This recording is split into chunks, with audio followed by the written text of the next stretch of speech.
Good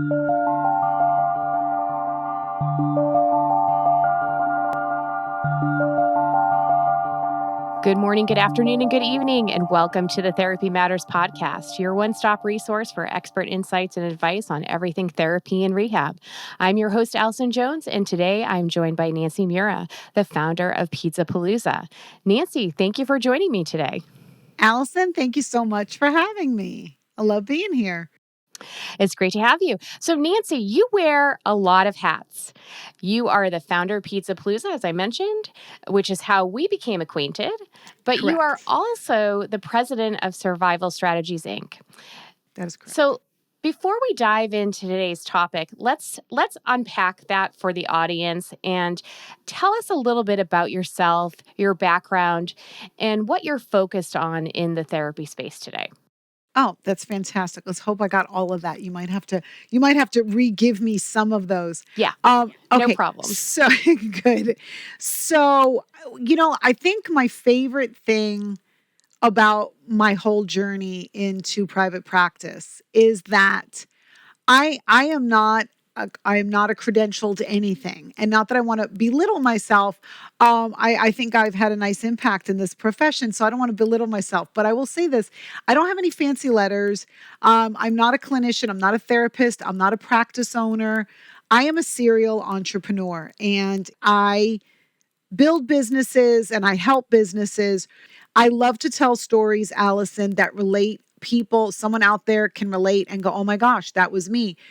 And I like to make sure that I emphasize how, whatever you believe in, God, juju, um, the universe, somebody closes a door and they open two windows. And that's my mother's Italian voice coming through as well.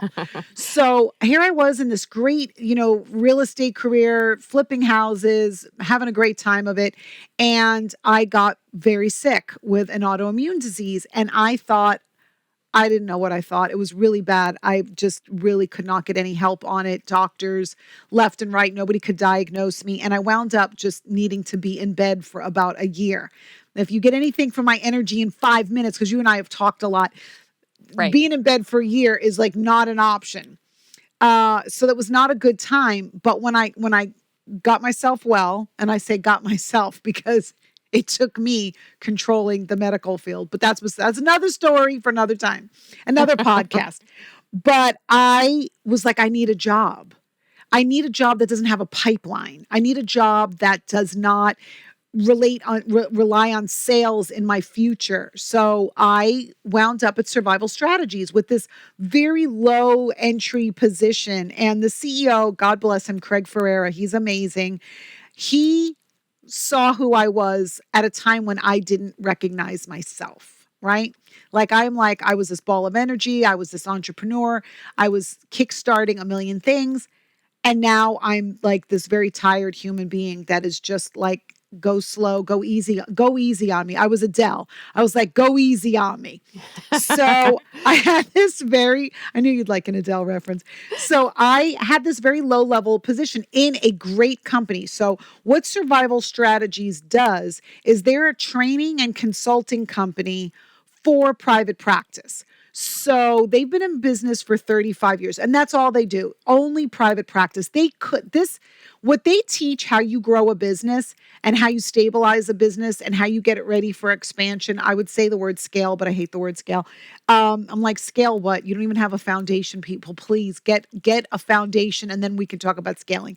So, but how you scale after you've stabilized, that's what they do. And they could do that in the automotive industry. They could do that in the restaurant industry, but they love private practice and very specific private practice, I must say. They really like the PT, OT, speech, anything that rehabs people from like a whole person perspective.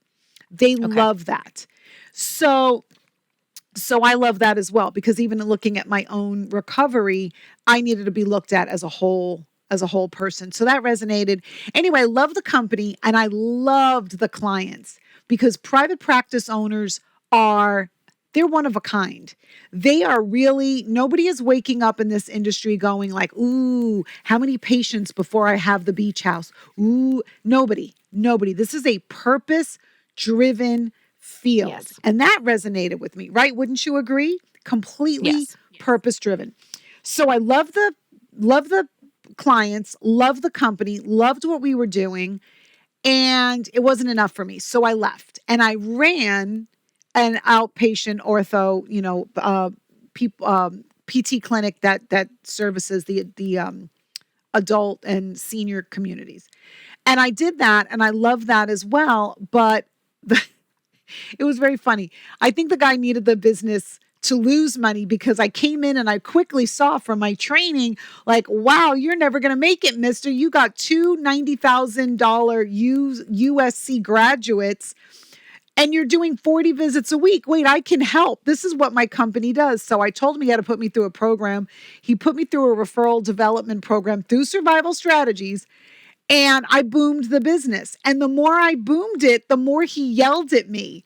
So I think, isn't that weird, right? Like my stats are going up, my graphs are looking amazing, and he's screaming at me every time the stats go up. So what I figured out is that he bought these limping practices all throughout the United States. He needed that company to lose money. And I was now making it make money, which is what our company teaches you how to do. Yep. So long story short, he just came in one day, Allison, and he just shut it down. It was the highest number we'd ever reached. He came in on a Friday and he said, we're closing down. Now, this is an interesting thing. This is nothing I like people to think with. Usually when you get fired, you're like, how do I contract? How do I contract? And this is the entrepreneurial mindset. I was like, ooh, I just got a check with all my PTO, all of my vacation. You know what I'm going to do, even though I don't have a job? I'm going to go buy a new car. I'm going to go buy a car. I'm going to go spend money and buy a bigger thing and believe in myself more. So I went and did that. And then I went back to Survival Strategies and I had this idea in a hot yoga class. Believe it or not, hot yoga, Shavasana. I'm laying there in a pool of sweat, right? And I said, nobody is helping these peds guys, this pediatric field, this pediatric profession. Everyone is sort of lumping them in with what we call adult PT. I know it's like not the way. And it's very different. It's very different. And nobody was helping them. And I was like, you know what? I think we can go in there and be specific. So my slogan is private practice is its own animal and pediatric is its own species. And now we have a few other own species, home health, ABA. There are things that we delve into that are also their own species. And we now design our curriculum, so to speak, or our programs around, and we train our consultants around those things that are inherent. So then I just worked my way up. I blew up this PEDS thing and we started Pedzapalooza, which started as a Facebook group, had me and Diane Crucelius, and she's the owner of ABC Pediatric Therapy. She's like my co-conspirator, co-creator. And she was one of our earlier clients. She started as a mom and pop, little tiny fish. And she now has like 10 locations and does, I don't even know, 3,300, 3,400 visits a week. So that's what we do. And we grew up this Pedzapalooza idea. And the Facebook group now has a couple of thousand owners in it. And then we started recognizing other areas, people that want to open private practice, going back to the outpatient ortho. And because I brought this really great idea to the table, I quickly rose up in the company and was made president. So that's really nice. That's kind of new. So I've been president for about 2 years of a company that's been around for 35. So I feel pretty good about that. And the impact we have on this industry, I think is pretty, I think we're leaving a footprint for sure. And we just love helping this industry. It's just that simple. Excellent. Well, thank you. Thank you for that background. Thank you for that insight. So When we were preparing for this podcast today, we threw out a whole bunch of topics. We talked about, should we talk about reimbursement challenges? Should we talk about technology issues, economic burdens? There's a bunch of different things that we talked about, but we kept returning to the same theme. We kept coming back to staffing and hiring. Yes. So that's what we're going to focus on. And that's what we're going to dig into today. Overcoming those staffing challenges, and specifically, we're going to aim to provide some tips and tricks on how to deal with those challenges, and come out on the other side successfully. All right. So awesome. Love it. That's our goal today. So first up, and you sort of talked a little bit about it,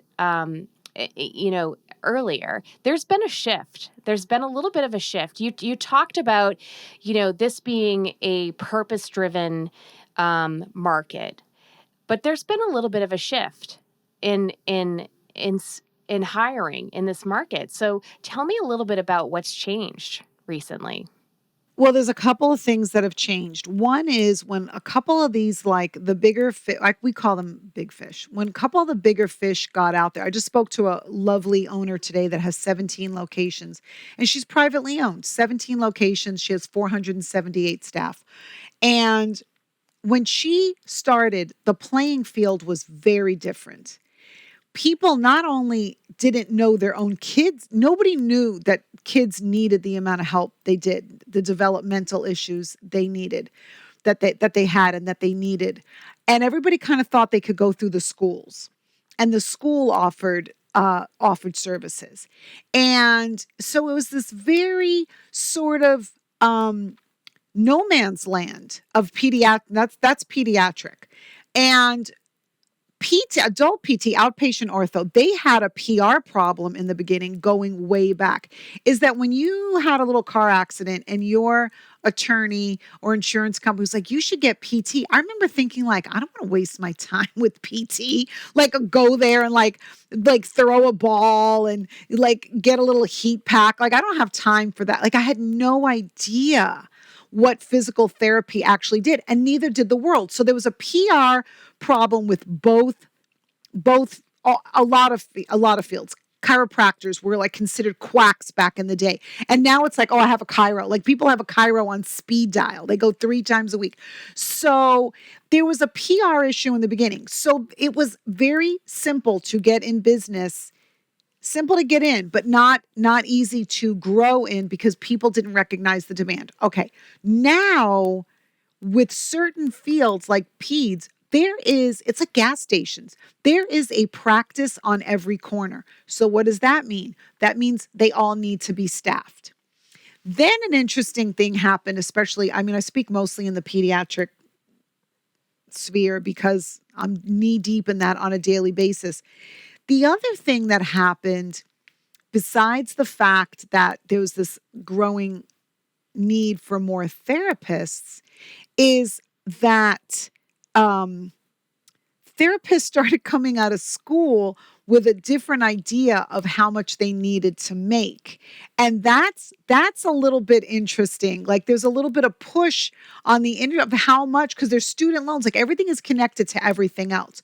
So now you've got practices on every corner, you've got that, and you've now got this huge demand because now they're diagnosing better, there's more people recognizing it, and so the demand is just huge. And so people need more therapists.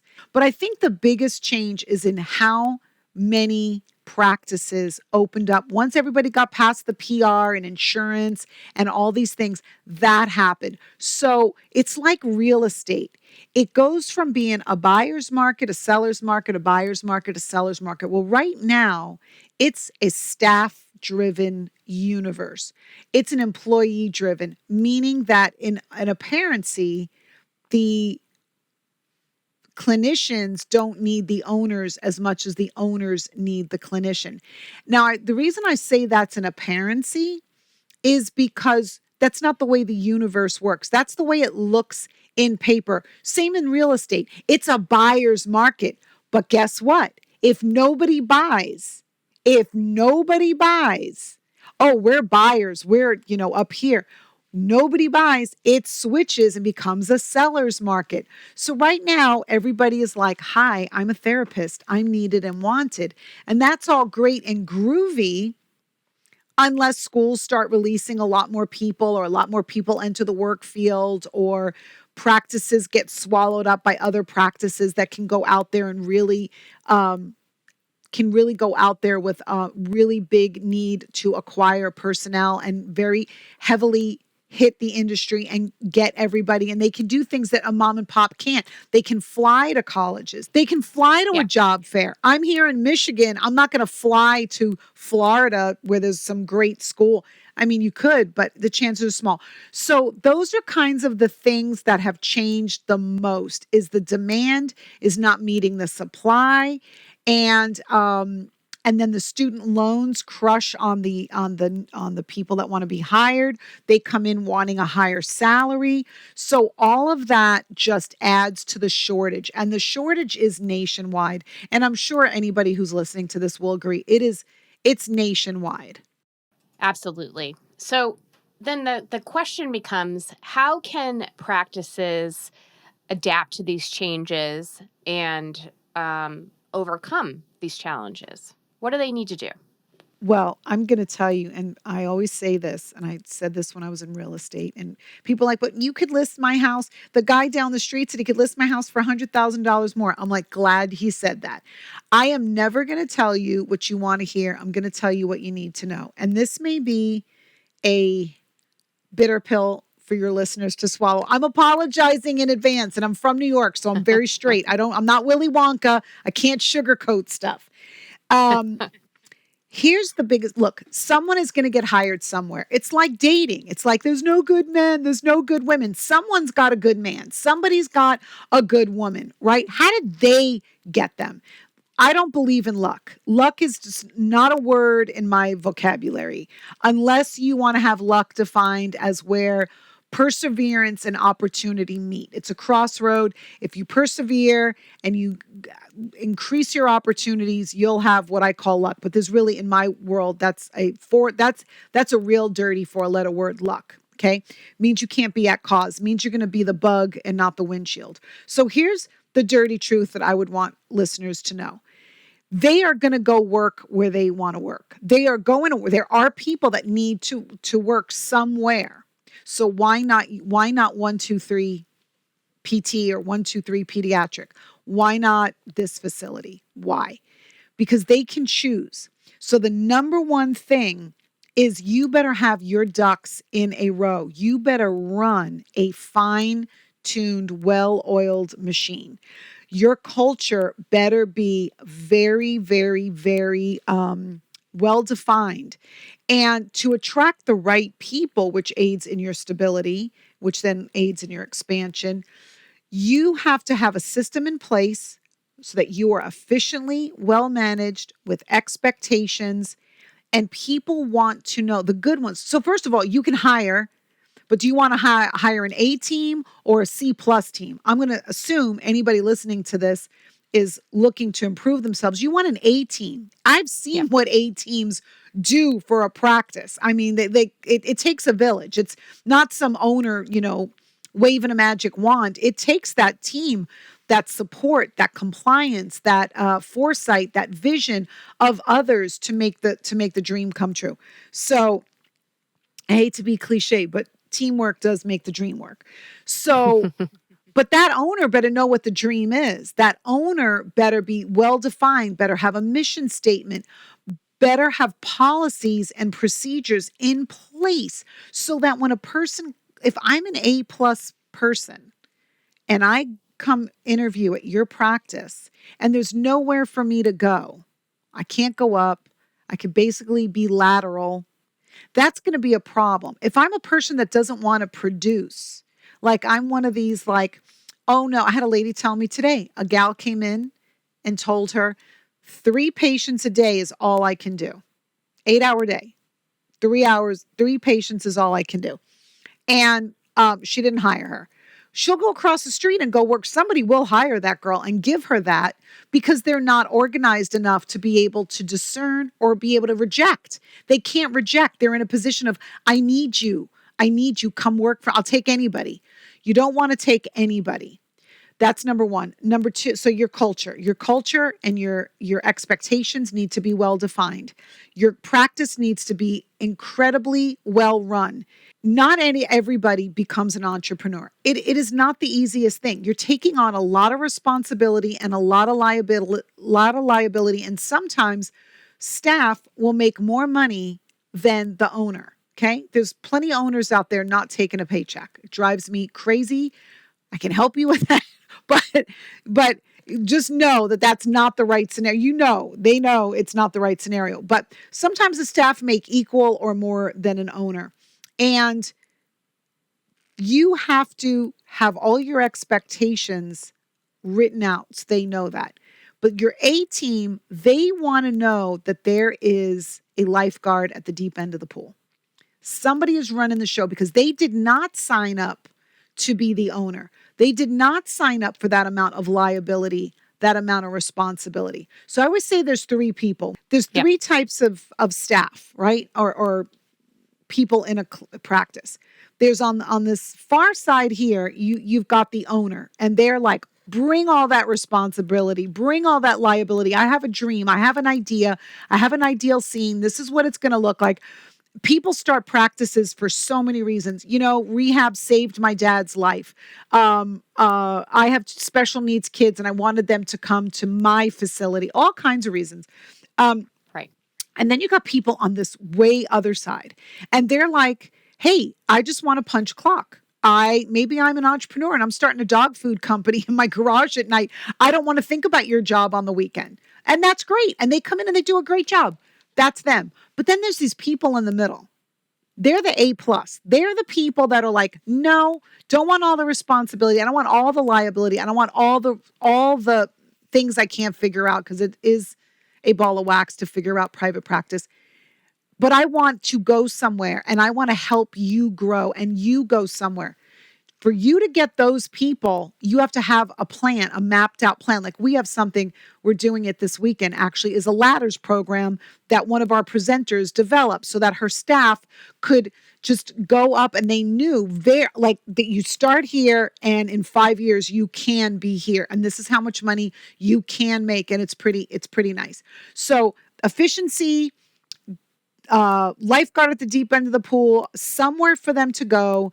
The culture has to be right. And then you cannot hire under fire. And that's where a lot of people go wrong, right? Yep. You've probably seen it. You hire under fire. You suspect you've got a clinic with 18 women in it. You got 18, you've got 33 staff and 18 of them. Somebody's going out on maternity leave. Somebody is moving to, you're in a facility that's near a military base. And that's why you got a lot of referrals is from this military base. Well, guess what? Somebody in there has a spouse that's going to get shipped out somewhere else. They're going to go from Point Magoo to Cape Canaveral. And I'll probably mix it up, my Army, Navy, and Air Force. But you get my drift. People are going. So why do you wait till the end? You need to be collecting those resumes all the time. And people ask this. We have a webinar called the Lemonade webinar. And it is peds, but I'm telling you, it really is just administrative know-how. And we have a ton of other industries listening to it. You go to pizzapalooza.com, you go to the Knowledge Center, you get a password, and then bam, you can see almost 4 years of twice a month administrative know-how stuff. So we talk a lot about hiring. And one of the ones is collect resumes, collect them, get good people and meet them anyway. Have someone that can read people. You yourself meet them if their resume is spectacular. We just had this happen the other day. We're not hiring. Right now we have a little bit of a hiring freeze in certain areas. A gal came in and the people that usually do the hiring and the interviewing, they met with her and they weren't that plussed by her. To be honest, they just weren't. They just thought she was okay. And they thought she asked for too much money. And I kind of heard something else. So I met with her anyway. And first of all, I was right. The way it read was that we came across a little bit. That's my other thing. Always own your mistakes. We came across a little bit like we disregarded her. Like we didn't really duplicate what she had to offer the industry. And just by meeting with her, she fessed up like, you know what, I can see why I'm really kind of like in flux myself. And I don't know if I want to live in Chicago and then I couldn't be here where you are in Florida. It might not work anyway, but I really just wanted to meet you.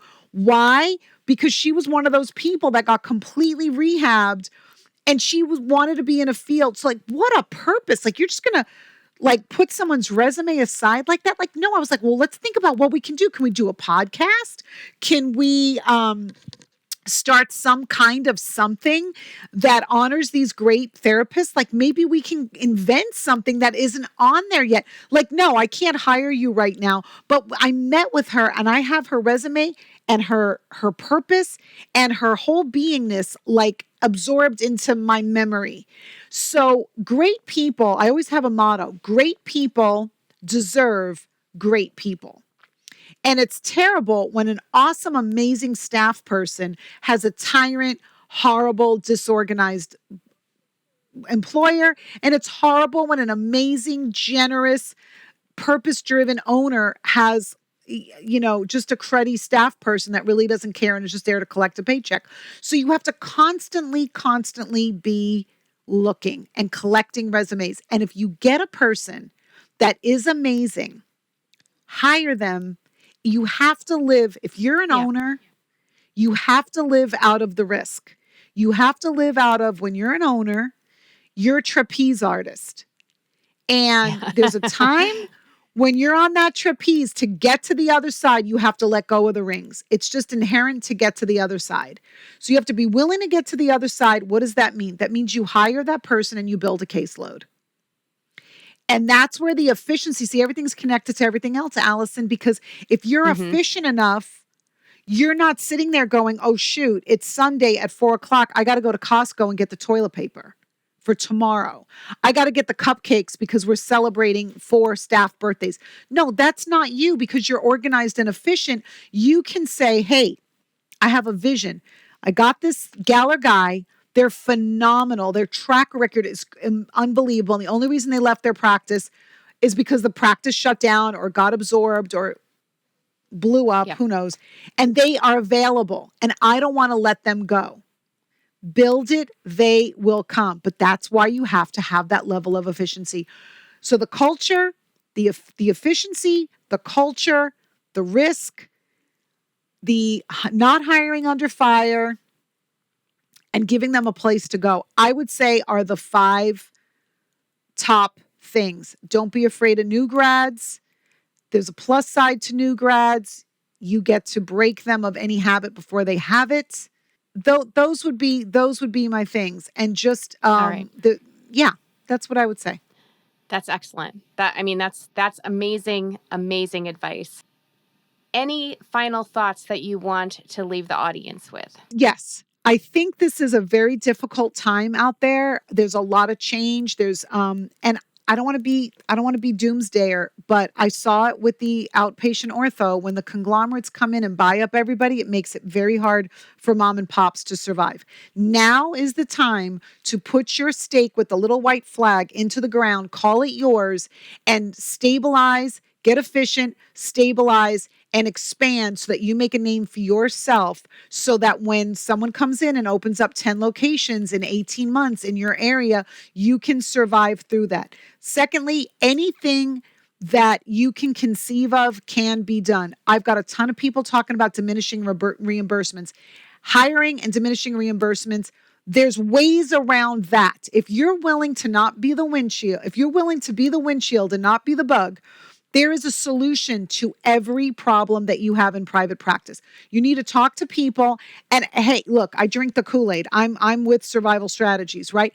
But go out there and seek a mentor, seek guidance, get with someone or a company or a group that is doing better than you are and surround yourself with them. bring something to the table to give them in reciprocity, but be willing to engage and keep an open mind. And you can always learn. So this lady with 17 locations, 478 staff, I said, why are you talking to me? She said, because you're never, ever too good to learn. That's what I would leave people with. Yeah, always be learning. Always be learning. ABL. Yep. Okay. And so you mentioned pizzapalooza.com. Where can people learn more about survival strategies? Great. So you can go to survivalstrategies.com, and there's tons of testimonial videos of our clients, both pediatric, adult. That's pretty much what we do. OT, PT, speech, whether you're pediatric or adult. And we do audiology. We love audiologists. We love helping that profession as well. But those are the professions right now we feel that we can give the most help to. You can go there. If you are pediatric and you're above 100 visits, you want to go to pizzapalooza.com or billable hours, whatever, but 100 or above. If you're under and you're a newer practice, there's a group for you called Poppy. These are Facebook groups. Poppy, Poppee, is for peds opening up new private practices.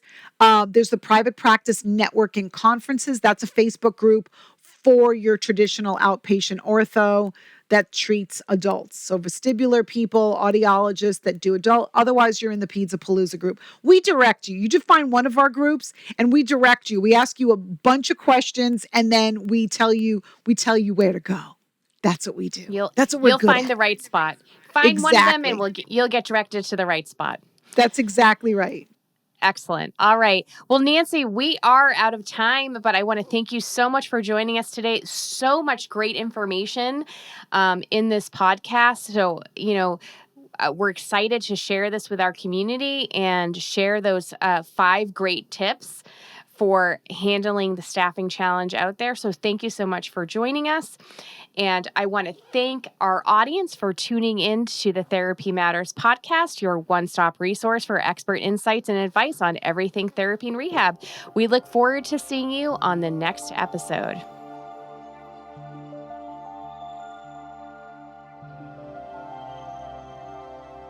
Thanks for listening to Therapy Matters. Do you like the podcast? Give us a 5-star rating, subscribe, and tell all your friends about the show. Want to be a guest or know someone that would be a great guest speaker? Contact me at allison.jones@raintreeinc.com. That's allison.jones@raintreeinc.com. Therapy Matters is brought to you by Raintree, therapy and rehab's favorite EMR. Raintree is the only all-in-one therapy EMR delivering a complete and seamless end-to-end patient journey, from first contact to payment to patient retention. To learn more about Raintree, visit us online at raintreeinc.com.